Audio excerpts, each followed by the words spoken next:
beloved Boss Mike Cervera. So eto na mga kababayan, walang tigil lang ulan. Pero si Sara mga kababayan ko at etong mga kinang-inang mga DDS, ay wala pa ring tigil. Kay Pangulong Bongbong Marcos. Nakita nyo naman mga kababayan ang pagbaha at pag-ulan. Pero tignan nyo ito. Pasok! Good morning. As you can see, Nakita nyo mga kababayan isang araw, ginampanan ni Pangulong Bongbong, Hindi, walang pinapakuluan abon ako walang pinakukulan dito. Ito ay i-juicer mo. Yung juicer namin kasi rito mano-mano Mahirap kami. Pinipigang gano'n Juicer mo, juicer mo. Tapos, ayun, yung kakatas na yon, yung carrots, yung luyang dilaw, yung orange, at saka luyang dilaw at saka isang luya, yung ordinaryong luyang pinang-aano natin. Tapos, ewan ko yung isa. Basta lima. Tapos, ang gagawin mo, empty stomach paggising mo early in the morning. Ito lang yon. Subukan mo isang buwan. Ewan ko na lang. Baka mayat maya nagbabayang magiliw yan. Ito na mga kababayan. Good morning. Yon, yellow ginger means turmeric. Yun ba yon? Oo. Hindi, yun di ba? Yung luyang dilaw. Sa atin, turmeric. Turmeric. Hindi, pag binlender kasi maraming mga sabit-sabit. Yung pag ginus mo talaga yan, katas na katas. Ayaw ni Jen, sabi ni Jen pagka binlender natin to, ang mangyayari niyan, kasama yung mga yung mga kahoy-kahoy ba yun? Yung may mga tusok-tusok, yung mga ba? Kaya dapat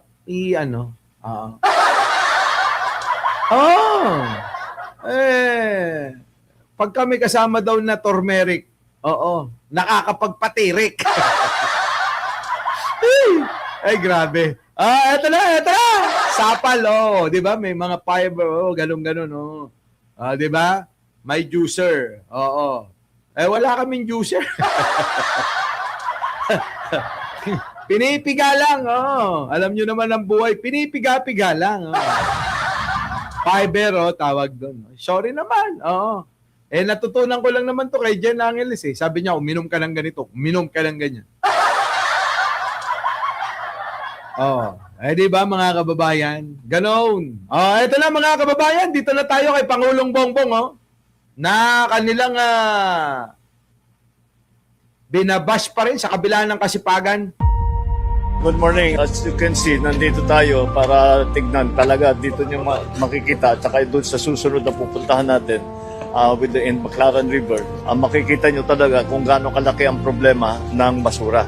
Kita nyo mga kababayan, Kita nyo, Sobra, mga kababayan, Sobra. Ito hong basura na nahakot dito po sa ilog, mga kababayan, dyan sa pagitan ng Parañaque at ng Pasay City. Abay, grabe. Malupit, mga kababayan, Brenda Borton, yan, isa pa yan. Evelyn Calison, Ay, grabe. Elisa Acera. Sandamakmak na basura, abay tinutukan ni Pangulong Bongbong. Sabi kay General Torre. Sa lahat. At saka kay Vince Dizon.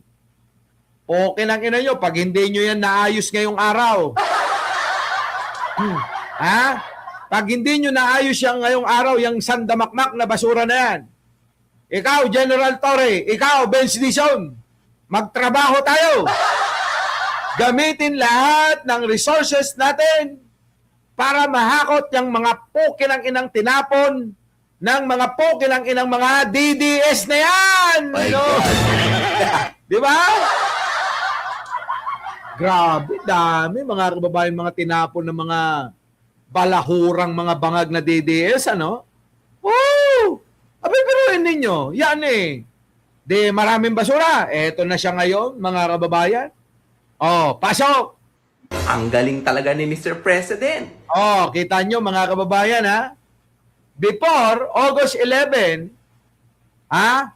Abay, August 12 ng hapon, tapos na. Mga kababayan. Oh.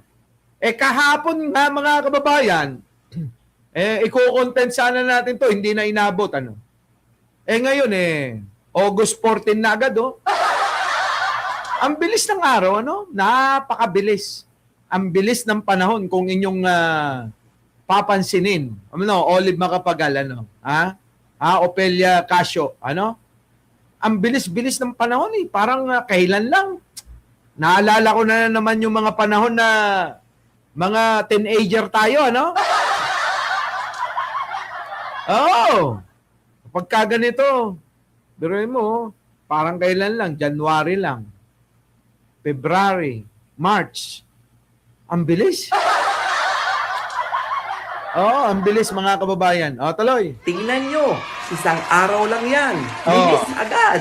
Correct. Pwede na ulit tapunan ng basura yan. Oh, oh. Tapos kapag bumaha ulit, sisisihin na naman ang presidente. Mungarod, balong. Di ba, no? Oh, Joey USA. Uy, baka sa Pasko naman, ano? Meron akong regalo sa inyo. Malapit na yun. Basta. Oo, surprise ko sa inyo. Binili ko na siya. Oo. Clue, million ang binili ko ron. Binili ko ng milyon, mga kababayan, para sa inyo. Ha? Irene Santiago, ha? Oh, i-ready nyo yung mga regalo nyo sa akin, ha? Dahil ako may regalo sa inyo. Sabihin nyo, si Boss Mike, pag nagregalo, milyon ang halaga. Ganon. Hindi nila kaya yon. Hindi kaya ng mga bobong DDS yun. Eto na. Tingnan nyo mga kababayan. Ulitin nga natin. O di ba? Ang galing talaga ni Mr. President. Tingnan nyo, isang araw lang yan. Linis agad. Pwede nyo na ulit tapunan ng basura yan. Kita nyo? Isang araw lang kaya mga kababayan. Pero yung mga DDS, pinagmamalaki nila yung paglilinis ng tagal-tagal diyan po sa Manila Bay. Yung Dolomite Beach, pinagyayabang nila yan. Ano? Lagi nilang pinagyayabang. Ngayon, no, kita nyo, isang araw pala, kayang-kayang maglinis, mga kababayan, ng ganyan ng kalinis, ubos, simot. Grabe, di ba, mga kababayan? Yan ang totoong Superman. Isang araw, mga kababayan, hindi ko lubos maisip. Ako nga na-stress eh. Sabi ko, patayin na. Paano kaya nito nililinisin nito ni Pangulong Bongbong Marcos? Sana malinis agad kahit mga isang linggo. Yung pala isang araw lang. Grabe talaga, Matel, ilang linggo na lang yan. Oo, September na sa ikalawang linggo. Aba, tutugtog na naman si, Jose Marichan. Whenever I see boys and girls singing lanterns on the street. Yan na naman yung bubungad, Oo, papagawa nga ako ng Christmas song. Para ano ba yun? Mga ngaroling ako sa inyo. Mga ngaroling ako sa inyo, Oo. Ibang version naman.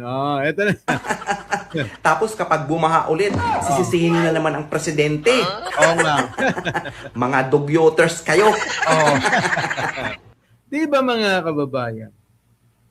sa totoo lang, mga kababayan, marami ho, hindi ko linalalat ito baka sabihin nyo, inaapi ko yung mga Bisaya. Ulitin ko, Bisaya ako, hindi ko nilalahat Maraming mga Bisaya, yung mga nag-i-squatter ba? 'Di ba? Yung mga nag-i-squat, yung mga tumitira diyan sa mga tabi ng estero, tabi ng mga ilog, gano'n Kahit kakapraso, nagagawan nila ng paraan na na malagyan ng kahit na saktong-sakto lang kahit nga isandi pa lang yung mga kababayan, yung area, isandi pa. Aba, nagagawa nilang bahay talaga.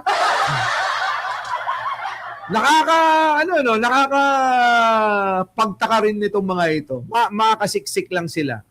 Ang problema kasi, mga kababayan, dumadayo sila rito sa Maynila na pwede naman silang sa Davao na lang,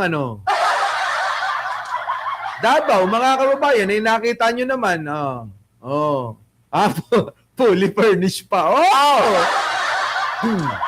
Ang problema nga sa kanila, pagka nandoon na, wala na, lahat na nandumi nila. Mawalang galang sa mga nag-aagahan, nanananghalian, nag-aapunan. Lahat ng dumi, mga kababayan, tapon sa ilog Lahat yan. Mga marurumi ba? Yung mga diaper, pasador, pati eba, ihi, lahat na ng dumi, mga kababayan. Nandyan na. Diyan sa malayong malayo, mga kababayan, sa inyong, kung kayo nasa ibang bansa, malayong malayo, makikita nyo yung mga ilog nila, talagang mawiwili ka doon na kahit na maghugas-hugas ka doon ng kamay mo, makikita mo yung yung agos ng tubig malinaw talaga, maraming isda. Napunta ako na Switzerland, Aba, mga kababayan, ewan ko kung nakapunta na kayo, bago kayo umakyat, papuntang, paakyat sa Mount Titlis. Mount Titlis, yung bundok doon na kahit walang snow sa baba, sa taas meron. Doon sa baba, makikita niyo yung mga bundok doon. Abay, grabe na! Pakalinis! Sabi ko sa inyo, parang batis na nasa liblib na lugar dito sa Pilipinas,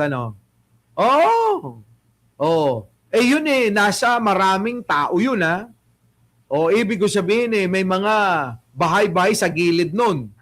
Pero nagagawa nila at nami-maintain nila, napapanatili nila na malinis. Ito, tingnan nyo, ang Pangulo kahit anong gawin talagang puro kalokohan nitong mga hayop na mga DDS na to. O kahit na masipag ang Pangulo, wala. Good morning. As you can see, nandito tayo para tignan talaga. Dito nyo makikita at saka doon sa susunod na pupuntahan natin with the Baclaran River. Makikita nyo talaga kung gaano kalaki ang problema ng basura. Andito si Sec Sharon ng Department of Energy dahil pinag-uusapan namin ng mabuti yung waste to energy ng mga plano. Patuloy naman. Ito na naman, mga kababayan Nabanggit ni Pangulong Bongbong tong waste to energy.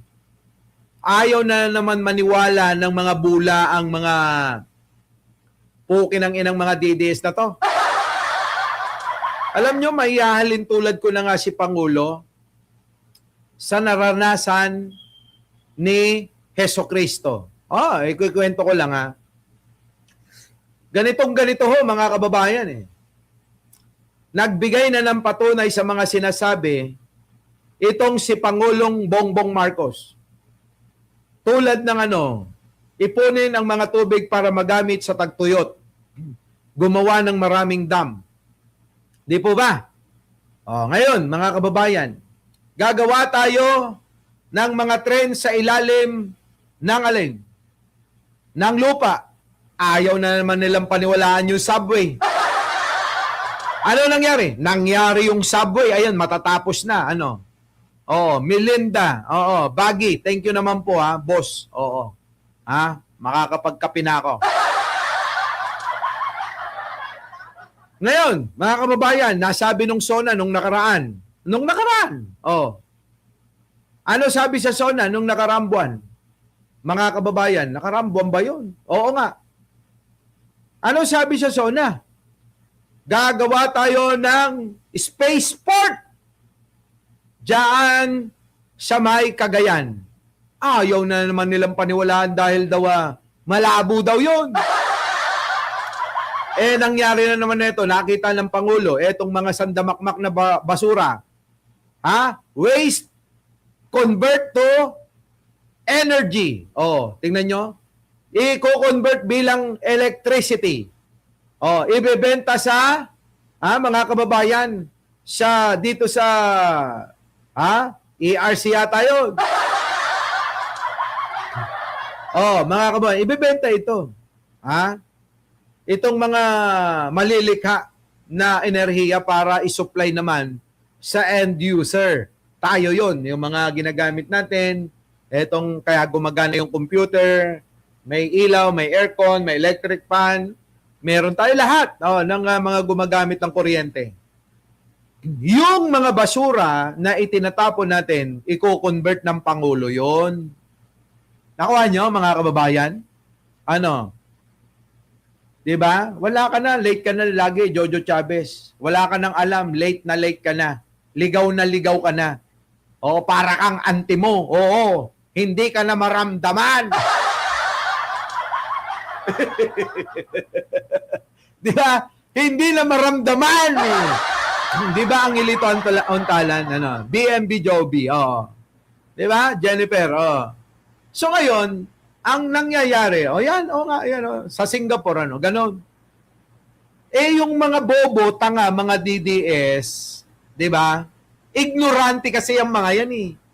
Ignorante! Parang si Sarah. Sa sobrang ignorante nila, Bambina, hindi nila alam kung paano mangyayari yung basura, gagawing energy. Gagawing kuryente, gano'n, hindi nila alam yun eh.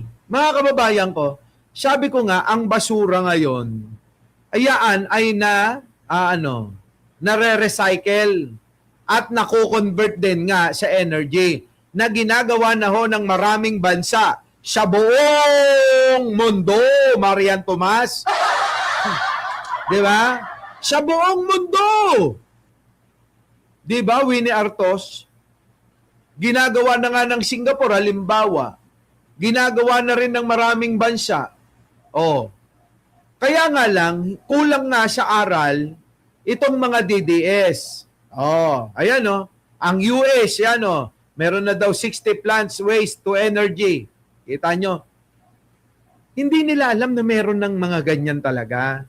Kasi feeling nila laging imposible yung mga sinasabi ni Pangulo, kaya nga sabi ko sa inyo, parang si Kristo na nga eh.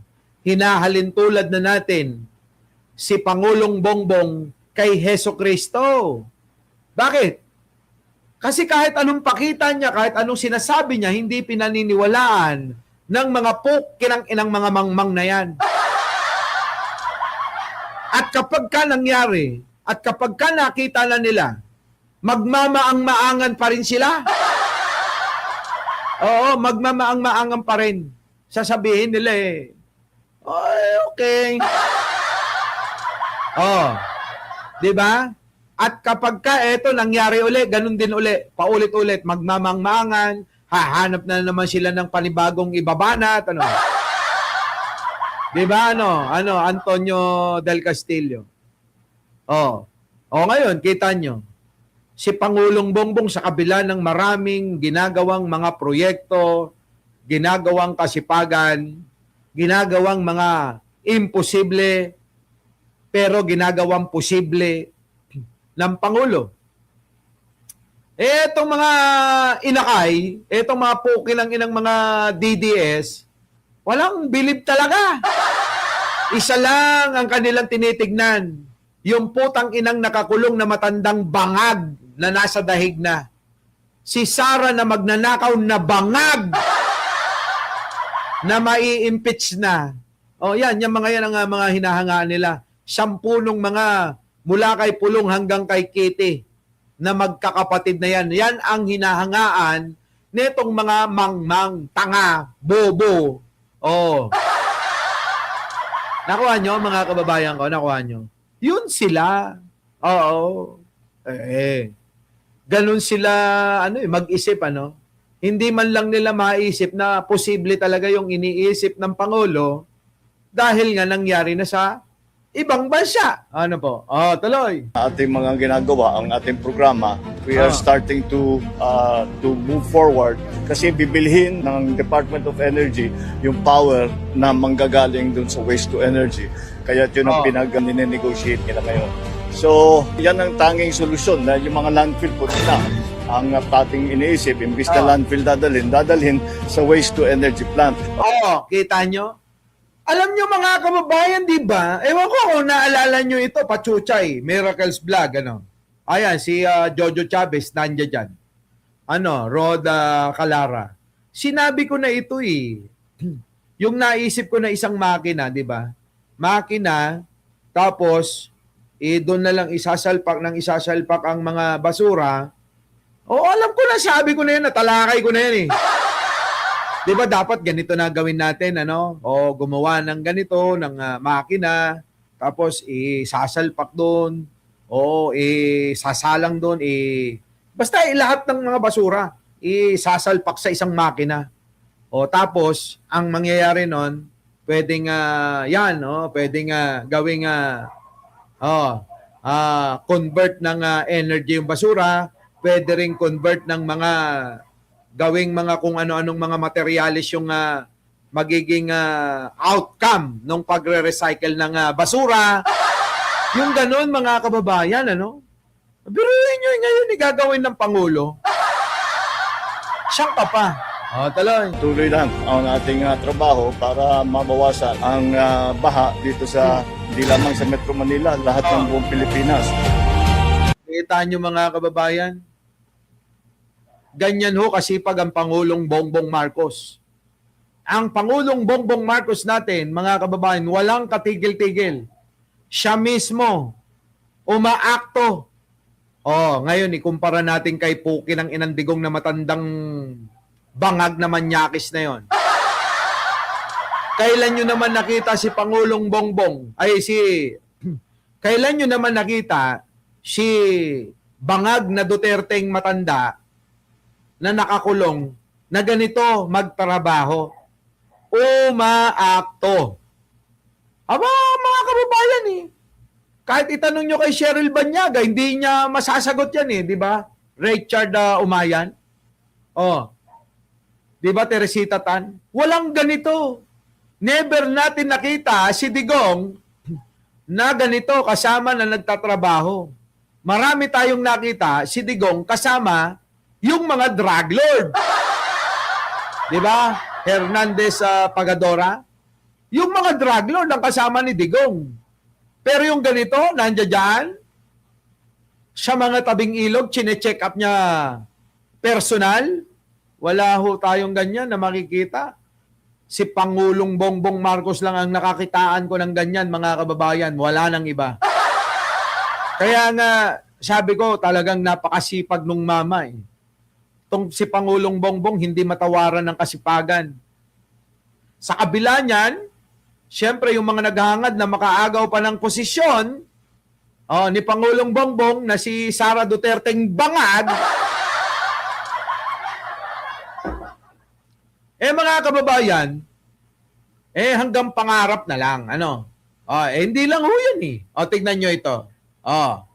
Nagulat ako dito. Nabuo na kaagad dito yung pambansang pabahay ng ating Pangulong Bongbong Marcos. Grabe. Kakapasok lang po na balita. Ang ating Pangulong Bongbong Marcos, guys, nandito po ngayon sa Siyudad Kaunlaran Phase 1. Dito po yan sa Molino, Bacoor. Kita nyo mga kababayan, napakaganda ng mga proyekto na pinapamalas ng ating Pangulong Bongbong. Oh, ha? Napakaswerte naman ng mga nababahagihan ng mga benepisyaryo. Oh, ganito ang housing na hindi nagawa kailanman ng tatay nyong karton. Okay lang yun na gumawa ng project, hindi natatapos eh. Puro na umpisan lang eh. Gumawa ng pabahay, mga kababayan, ayun, nilamon na ng talahib.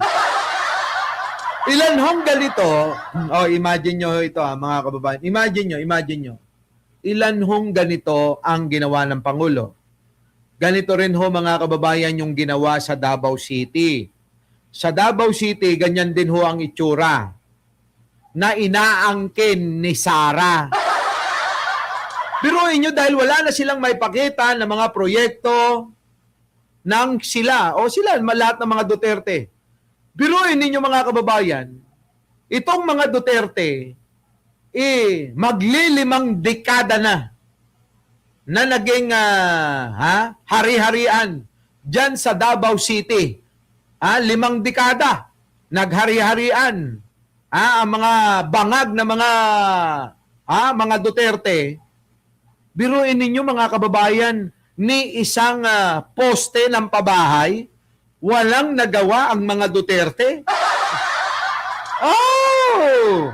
Wala silang nagawa na pabahay, mga kababayan. Etong si Pangulong Bongbong, silipin nyo naman ito. Eto, example na lang yung mga pabahay na ganito Example, yan Ay grabe, nagulat ako dito. Nabuo na kaagad ito, yung pambansang pabahay ng ating Pangulong Bongbong Marcos. Grabe, kakapasok lang po na balita. Ang ating Pangulong Bongbong Marcos, guys, nandito po ngayon sa Ciudad Kaunlaran Phase 1, dito po yan sa Molino, Bacoor, kung saan nag-groundbreaking po siya for Phase 2. Okay, nag-awarding and turnover po sa mga beneficiary po natin, ng mga informal settlers to formal settlers na po sila. Kasi binigyan na po sila ng bahay ng ating Pangulong Bongbong Marcos. Kita nyo, mga kababayan ko. Tapos, sasabihin ng mga putang ng mga bobong, mga bangag, na mga naniniwala sa matanda, na pilantod na bangag din. Di ba? Mga bangag din, mga kababayan Kaya nga, ikukumpara nyo yung mga naniniwala kay Digong, mga kababayan, kung hindi mga kriminal, mga pokpok. Kung hindi mga kriminal, mga pokpok. Diba? Yung mga didis, tignan nyo yung mga itsura, mga kababayan ko.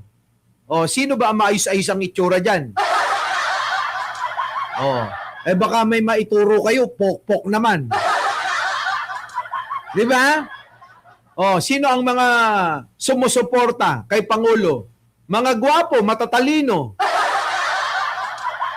Mga kababayan ko, kukumpara na lang natin sa mga vlogger na lang pagandahan lalaki ang labanan. Katalinuhan ng labanan. Tingnan nyo naman yung mga vlogger nila, hindi marunong bumasa, hindi marunong sumulat. Karamihan pa mga kababayan, abay mga minor de edad ang mga binibechot.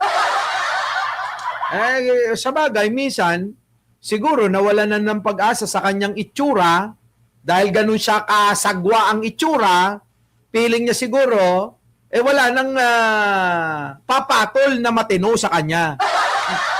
Kaya ang ending, mga kababayan, namilit na lang ng minor de edad. Di ba? Yan yun mga kababayan Our beloved Boss Mike!